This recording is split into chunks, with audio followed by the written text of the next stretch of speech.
जय श्री श्याम मित्रों, मैं हूं आपका ज्योतिष मित्र पंडित हर्ष। एक बार फिर से आपका हमारे YouTube चैनल एस्ट्रो पंडित हर्ष शर्मा में स्वागत है। बड़े ही सरल तरीके से ज्योतिष को जानेंगे और समझेंगे।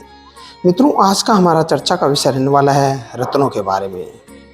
अगर आप महंगे रत्न नहीं पहन सकते हैं तो जानेंगे उनके उपरत्नों के बारे में और जानेंगे उपरत्न और उनके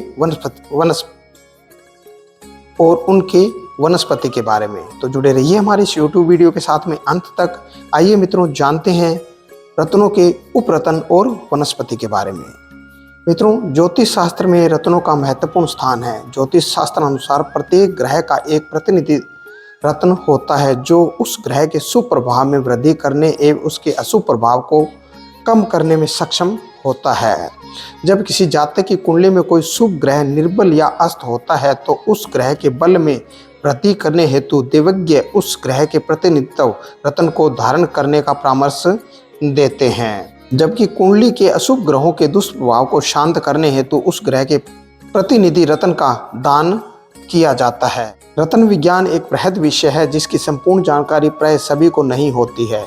वहीं रत्नों की परख करना भी एक दुष्कर कार्य होता है। आज के दौर में असली रत्नों के स्थान पर नकली व आर्टिफिशियल रत्नों की बहुतायत देखने को मिलती है। असली रत्न बहुत महंगे होने के कारण हर व्यक्ति उन्हें खरीद नहीं पाता है। अक्सर आम जनमानस नकली, आर्टिफिशियल व सिंथेटिक रत्नों से धोखा खा जाते हैं जिनका ज्योतिषीय आधार पर कोई महत्व नहीं होता है, चाहे वह दिखने में कितने ही सुंदर क्यों ना दिखें।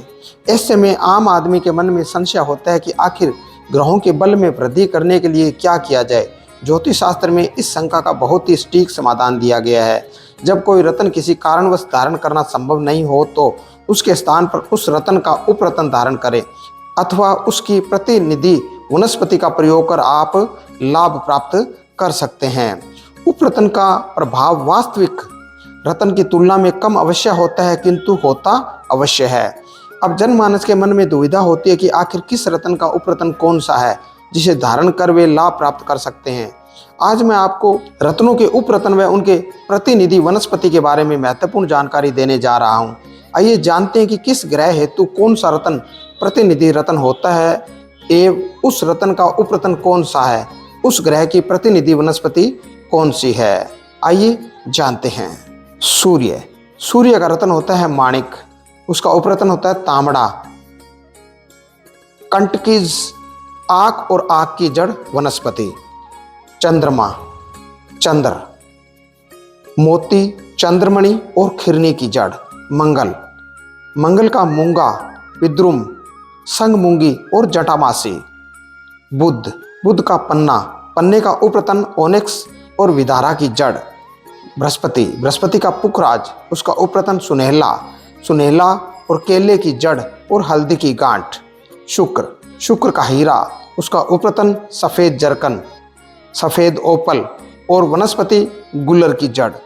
शनि का रत्न नीलम, उसका उपरत्न नीलमणि और शमी की जड़। राहु का रत्न गोमेद, उसका उपरत्न फिरोजा, गजदंत और उसकी वनस्पति हाथी दांत। केतु, लहसुनिया, लाजवरत और कुशा। मित्रों, ये थी विशेष तरह की जानकारी रत्नों और उनके उपरत्नों की और उनके वनस्पति के बारे में। इसी तरह की और अन्य जानकारी जानने के लिए जुड़े रहिए हमारे इस चैनल के साथ में। हमारे इस चैनल पर ज्योतिष को बड़े ही सरल भाषा में बताया और समझाया जाता है। आज के लिए बस इतना ही मित्रों। जय श्री श्याम।